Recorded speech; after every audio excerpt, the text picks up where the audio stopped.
ચાલો આજે આપણે કરવાના છે નેક્સ્ટ કચવાટ નિવારણ, બરાબર છે, એટલે કે ગ્રેવિયન્સીસ પ્રોસિજર. તો આપણે જોઈએ એની અંદર કે કચવાટ નિવારણની અંદર શું છે. તો ઔદ્યોગિક વિવાદનો મૂળ અસંતોષ અથવા કચવાટમાં છે. આવા અસંતોષ અથવા કચવાટનું શરૂઆતના તબક્કામાં નિવારણ કરવામાં આવે તો તે ઔદ્યોગિક વિવાદને ઉગતો જ ડામી શકાય છે. તો અહીંયા કેવું છે કે ઔદ્યોગિક વિવાદ જે છે એનું મૂળ ક્યાં છે? અનસેટિસ્ફેક્શનની અંદર, બરાબર છે, કે પછી કચવાટની અંદર. તો જ્યારે જે એમ્પ્લોઈઝ છે, બરાબર છે, એને ત્યાં ફેસિલિટી જે પ્રોવાઈડ કરવામાં આવે છે કે સેલેરી જે પ્રોવાઈડ કરવામાં આવે છે, બરાબર છે, એનાથી એને સેટિસ્ફેક્શન નહીં હશે, બરાબર છે, કે પછી કચવાટ હશે, તો એના લીધે અહીંયા વિવાદ ઊભો થઈ શકે છે.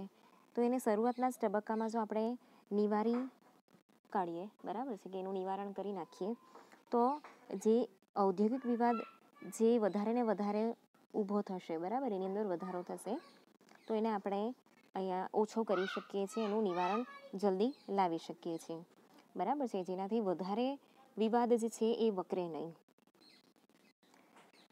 કચવાટ સામાન્ય પ્રકારનો, જેમ કે કોઈ એક કર્મચારીની લાગણી દુભાઈ હોય કે તેના દ્વારા ગેરવર્તણૂક થઈ હોય કે ગંભીર પ્રકારનો, જેમ કે વેતન માળખામાં સંદિગ્ધતા, ખામી ભરેલી બઢતીની નીતિ વગેરે હોઈ શકે છે. તો સામાન્ય રીતે જે કચવાટ છે, બરાબર છે, એ શાના માટેનો છે કે કર્મચારીની જે લાગણી દુભાઈ હોય, બરાબર છે, કે પછી એ લોકોની સાથે જે અધિકારીઓ છે એ લોકોએ ગેરવર્તણૂક કરી હોય, બરાબર છે, તો ત્યારે અહીંયા કેવું છે કે સામાન્ય રીતે કચવાટ ઊભો થતો હોય છે.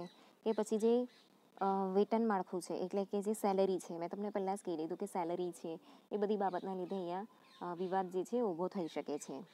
તો સેલેરી જે છે એનું અંદર પ્રમોશન મળે છે, બરાબર છે, સેલેરી વધારવી ને બધી બાબતો જે છે એ, કે પછી ખામી ભરેલી બઢતીની નીતિ, બરાબર છે, તો એ બધી વસ્તુના લીધે અહીંયા કેવું છે કે કચવાટ ઊભો થઈ શકે છે, કે સંઘર્ષ જે છે એ ઊભો થઈ શકે છે. તો Reed Richardson collective beginning book by Reed Richardson, બરાબર છે, તો એમની બુકમાંથી જે કચવાટ છે એના 5 સ્વરૂપો જે છે એ અહીંયા બતાવવામાં આવ્યા છે. તો એમાં છે પહેલું ગેરહાજરી, એબ્સેન્ટિઝમ. તો વધી પડતી ગેરહાજરીના કારણે ઉપરી અધિકારી દ્વારા કર્મચારીને ઠપકો આપવામાં આવે છે, બરાબર. તો અહીંયા કકળાટ ઊભો થાય છે. એના પછી છે આજ્ઞાનું ઉલ્લંઘન, ઇનસબોર્ડિનેશન, એટલે કે ઉપરી અધિકારીને મળવાનું વારંવાર કહેવા છતાં કોઈ કર્મચારી તેમ કરવાનું ટાળતો હોય ત્યારે, બરાબર છે. હવે એવું કહેવામાં આવે કે ભાઈ તમને એમ્પ્લોયને એવું કહેવામાં આવે કે સિનિયરને મળવાનું છે કે અધિકારીને મળવાનું છે ને મળવા નહીં જાય, તો ત્યારે કેવું છે કે અહીંયા કચવાટ જે છે ઊભો થાય છે. એના પછી છે ટાઈમ કરતાં વધારે આપણે કલાકો કામ કરવાનું હોય, બરાબર છે, ત્યારે આપણને ગમતું નથી. તો કર્મચારી દ્વારા કરાતો ઓવરટાઈમ જે છે એ એકાએક જે છે બંધ કરવામાં આવે ત્યારે. પછી કારખાનાના નિયમો, એટલે કે પ્લાન્ટ રૂલ્સ. તો કામના કલાકો દરમિયાન કર્મચારીઓ ચા પાણી કે નાસ્તા માટે જતા હોય અને તેમ કરવા તેમને મનાઈ ફરવામાં આવે. તો અહીંયા કેવું છે કે જે કામના કલાક છે એ દરમિયાન ચા પાણી કરવા જાય કે નાસ્તા કરવા જતા હોય તો એમને અહીંયા મનાઈ ફરવામાં આવે, તો ત્યારે અહીંયા કચવાટ ઊભો થઈ શકે છે. એના પછી છે ખોટી બઢતી, એટલે કે wrong promotion based on seniority. તો કોઈ અધિકારીને લે ઓફ આપીને તેના સ્થાને તેમના સિનિયર મદદનીશને તે સ્થાન પર બઢતી આપવામાં આવે છે, બરાબર છે. તો કોઈ અધિકારી છે એને લે ઓફ આપીને તેમની જગ્યા પર કોઈ બીજા સિનિયર મદદનીશ હોય, બરાબર, બીજા જે અધિકારી હોય એને અહીંયા લાવવામાં આવે છે. તો અહીં એ ધ્યાન રાખવું જોઈએ કે કર્મચારીઓનો કચવાટ એ માત્ર એક ચિહ્ન છે, અસલ સમસ્યા કોઈ જુદી અને ઊંડી હોઈ શકે છે. તો કચવાટ પ્રદર્શન દ્વારા ઔદ્યોગિક સમસ્યાના અસ્તિત્વની જાણ થાય છે. તો અહીંયા છે કે જે કચવાટ જે છે ને, બરાબર છે, કર્મચારીનો જે કચવાટ છે ને એ તો ખાલી એક સિમ્ટમ્સ છે, પણ જે ઓરિજિનલ જે પ્રોબ્લેમ છે ને, સાચી પ્રોબ્લેમ, બરાબર છે, એ કંઈ બીજી હોઈ શકે, બરાબર છે, એ બહુ ઊંડાણપૂર્વકની હોઈ શકે છે. તો કચવાટ પ્રદર્શન દ્વારા ઔદ્યોગિક સમસ્યાના અસ્તિત્વની અહીંયા આપણને જાણ થઈ શકે છે. તો કચવાટ નિવારણની જે પ્રક્રિયા છે એના દ્વારા અસલ સમસ્યાના હાર્ટ સુધી આપણે પહોંચી શકીએ છીએ. તો જે કચવાટ નિવારણ જે છે એ સંગઠિત મજૂર સંઘવાળા એકમોમાં અને જ્યાં મજૂર સંઘ નથી તેવા એકમોમાં નીચેના પગલાં દ્વારા થઈ શકે છે. ઓકે, તો મજૂર સંઘ દ્વારા જે કચવાટનું નિવારણ કરવાનું છે એના પગલાં નીચે પ્રમાણે છે. હવે જે કચવાટ છે ને, બરાબર છે, એ ધીમે ધીમે કરીને કેવું છે કે સમસ્યા ઊભી કરે છે, બરાબર છે, અને પછી હડતાલનું સ્વરૂપ પણ ક્યારેક લઈ લે છે. તો સમસ્યાનું મૂળ શું છે એ જાણવા માટે આપણે અહીંયા કેવું છે કે એ લોકોની સાથે વાતચીત કરવી પડે છે, ડિસ્કશન કરવું પડે છે કે એક્ઝેક્ટલી શું છે. ઓકે, તો જે મજૂર સંઘ છે એના દ્વારા જે કચવાટ નિવારણ છે એના વિશે આપણે જોઈએ. તો પહેલું છે કચવાટની યોગ્ય અધિકારી સમક્ષ રજૂઆત, જેમ કે મજૂર સંઘ દ્વારા કારીગરના ફોરમેનને જાણ કરવી. એટલે કચવાટની જે યોગ્ય અધિકારી સમક્ષ જે રજૂઆત છે, જેમ કે મજૂર સંઘ દ્વારા શું કરવાનું છે, અહીંયા કારીગરના ફોરમેનને જાણ કરવાની છે, બરાબર છે. એના પછી છે કે જો ફોરમેન કક્ષાએ સમસ્યાનું સમાધાન ન થાય તો તેની ઉપરની જે કક્ષા છે એટલે કે સુપ્રિન્ટેન્ડન્ટ એ અપીલ કરવી પડે.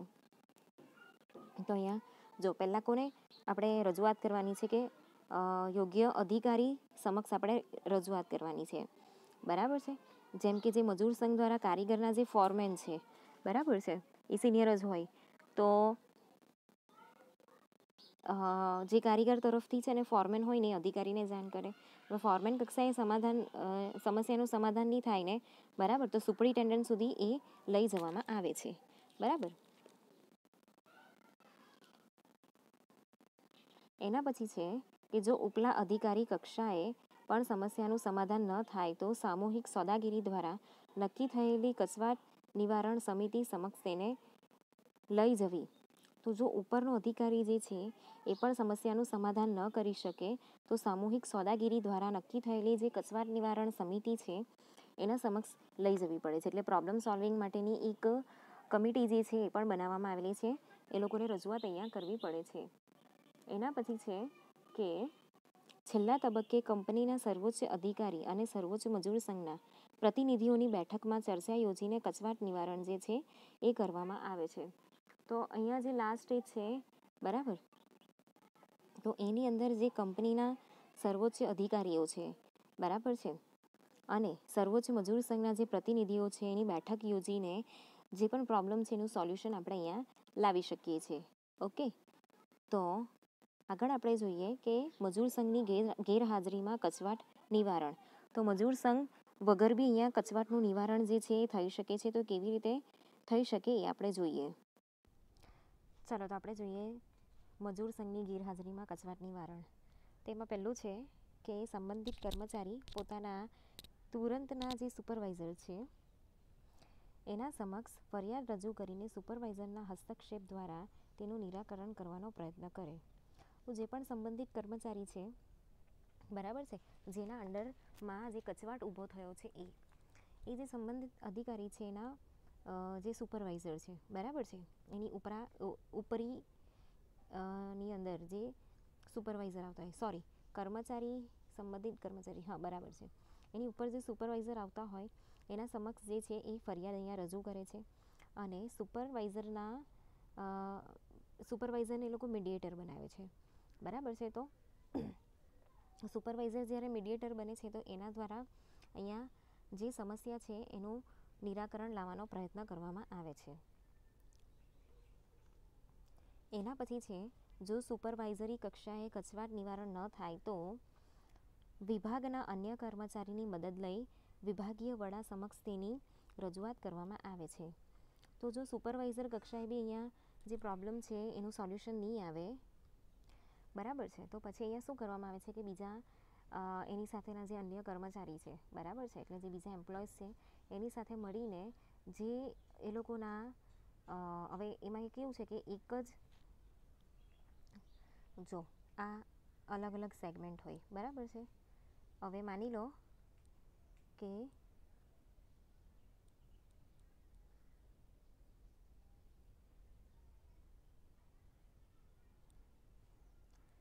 આ એક સેગમેન્ટ છે ને, બરાબર, એવી રીતે બીજા બહુ બધા સેગમેન્ટ હશે, બરાબર છે. તો હવે આ એક સેગમેન્ટ છે, એમાં અહીંયા એક એના લીડર હશે, બરાબર છે. હવે આ લીડરના અંડરમાં બી આ એક પ્રોડક્શનનું ખાતું છે. હવે આ પ્રોડક્શનના ખાતામાં બધા અલગ અલગ જે છે એ વિભાગ પડેલા હશે, એના અલગ અલગ મેનેજર હશે, બરાબર છે. હવે એની અંદરમાં માની લો કે આ સુપરવાઇઝર છે, બરાબર. હવે આ સુપરવાઇઝરના અંડરમાં બી બધા અલગ અલગ એમ્પ્લોય 1 2 3 4 5 6 7 8 એવી રીતે કામ કરતા હોય, બરાબર. તો અહીંયા જે એ લોકોના જે ઉપલી અધિકારી છે ને, બરાબર છે, એને મળીને અહીંયા પ્રોબ્લેમનું સોલ્યુશન કાઢવાનું જે છે એ લોકોની હેલ્પ લેવામાં આવે છે, બરાબર. ત્યાં એ લોકોની પ્રોબ્લેમ છે એની રજૂઆત કરવામાં આવે છે. એના પછી છે, જો આ રીતે પણ કર્મચારીના અસંતોષનું નિરાકરણ ન આવે તો તેણે લેખિત સ્વરૂપે કર્મચારી સંચાલક એટલે કે પર્સોનલ મેનેજર સમક્ષ પોતાની ફરિયાદ જે છે એ રજૂ કરવી પડે છે. તો ત્યાં મળીને પણ એ લોકોનું પ્રોબ્લેમનું સોલ્યુશન નહીં આવે, એને એવું સેટિસ્ફેક્શન નહીં લાગે કે મારા પ્રોબ્લેમનું સોલ્યુશન આવ્યું નથી, બરાબર છે. તો ત્યારે આપણે અહીંયા જે લેખિત સ્વરૂપે રિટર્ન એપ્લિકેશન આપીને જે કર્મચારી સંચાલક છે, બરાબર છે, એમને આપણે અહીંયા લેખિતમાં ફરિયાદ આપવી પડે છે કે આપણી જે એપ્લિકેશન છે એ આપવી પડે છે પર્સોનલ મેનેજરને, બરાબર છે. એના પછી છે કે જો ઉપરના ત્રીજા પગલાં પ્રમાણે પણ સમસ્યાનો ઉકેલ ન આવે તો કંપનીની નીતિ વિષયક ઉચ્ચતમ સત્તા એટલે કે સંચાલક મંડળ સમક્ષ આવી ફરિયાદ લઈ જવામાં આવે છે. જો કે મોટે ભાગના કિસ્સાઓમાં ઉપરના 3 પગલાંએ જ સમસ્યાનો ઉકેલ થઈ જાય છે. તો જો ઉપરના જે 3 પગલાં છે, બરાબર છે, એ પ્રમાણે અહીંયા સમસ્યાનો ઉકેલ કરવામાં નહીં આવે કે સમસ્યાનો ઉકેલ જે છે એ નહીં આવે, બરાબર. તો કંપનીની જે નીતિ વિષયક ઉચ્ચતમ જે સત્તા છે એટલે કે જે મેનેજમેન્ટ ટીમ છે, સંચાલક મંડળ, એની આગળ અહીંયા જે ફરિયાદ છે એ લઈ જવામાં આવે છે. જો કે મોટે ભાગના જે કિસ્સાઓ છે એની અંદર કેવું છે કે ઉપરના જે 3 સ્ટેપ છે ને, બરાબર, ત્યાં અહીંયા સોલ્યુશન આવી જ જાય છે, બરાબર. તો 4 સ્ટેપમાં અહીંયા જે છે એ સોલ્યુશન થઈ શકે છે. તો જે સુપરવાઇઝર છે એને ફરિયાદ રજૂ કરીને સુપરવાઇઝર અંદર વચ્ચે પડીને અહીંયા એ લોકોનું સોલ્યુશન લાવી શકે છે, બરાબર છે.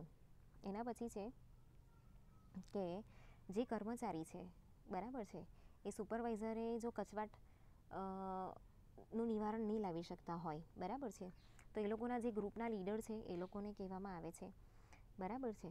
અને પછી જો ગ્રુપના લીડર જે છે એનાથી બી એને એવું લાગે કે ના સોલ્યુશન બરાબર આવ્યું નથી, બરાબર છે, ને અસંતોષ લાગે છે, તો ત્યારે એવી પરિસ્થિતિની અંદર જે કર્મચારી સંચાલક મંડળ છે, બરાબર છે, એની અંદર જે ઉચ્ચતમ સત્તા છે, જે કર્મચારી સંચાલક છે એટલે કે પર્સોનલ મેનેજર છે, એના સમક્ષ અહીંયા ફરિયાદ જે છે એ રજૂ કરવામાં આવે છે. તો આ 3 સ્ટેપની અંદર મોટે ભાગની જે પણ કચવાટ છે એનું નિવારણ અહીંયા થઈ જાય છે, બરાબર છે. તો આ થયું મજૂર સંઘ વગરનું કચવાટનું નિવારણ, બરાબર છે. પણ જ્યારે આ બધાથી સોલ્યુશન નથી આવતું ત્યારે જે મજૂર સંઘના જે પ્રતિનિધિત્વ કરતા નેતાઓ છે એ લોકો, બરાબર છે, અને જે માલિક પક્ષે જે સંચાલક મંડળ પક્ષે જે પણ વ્યક્તિ આવતા હોય, બરાબર, જે પણ નેતા આવતા હોય એ લોકો વચ્ચે વાટાઘાટો થાય છે, બરાબર છે. અને એવી રીતે અહીંયા પ્રોબ્લેમનું સોલ્યુશન જે છે એ આપણે લાવી શકીએ છીએ, બરાબર. તો આમ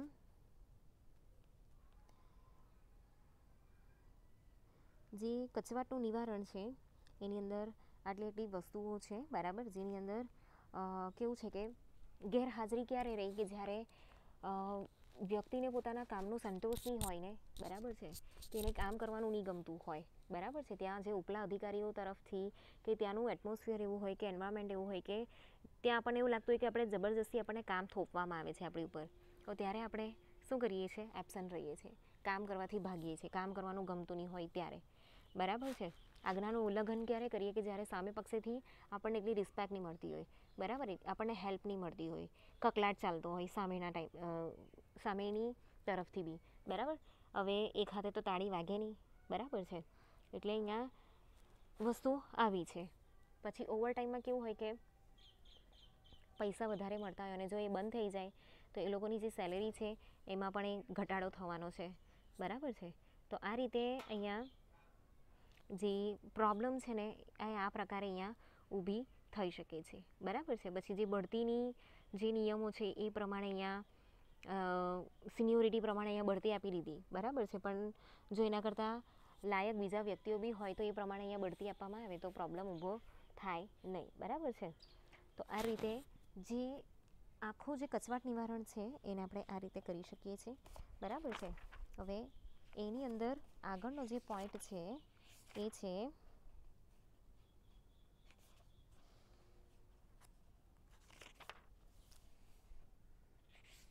કે પટાવટના પગલાં, બરાબર. હવે પટાવટના જે પગલાં છે એમાં કયા કયા પ્રકારના જે પગલાં છે આપણે લઈ શકીએ છીએ એના વિશેની આપણે વાત આવતા લેક્ચરમાં કરીશું.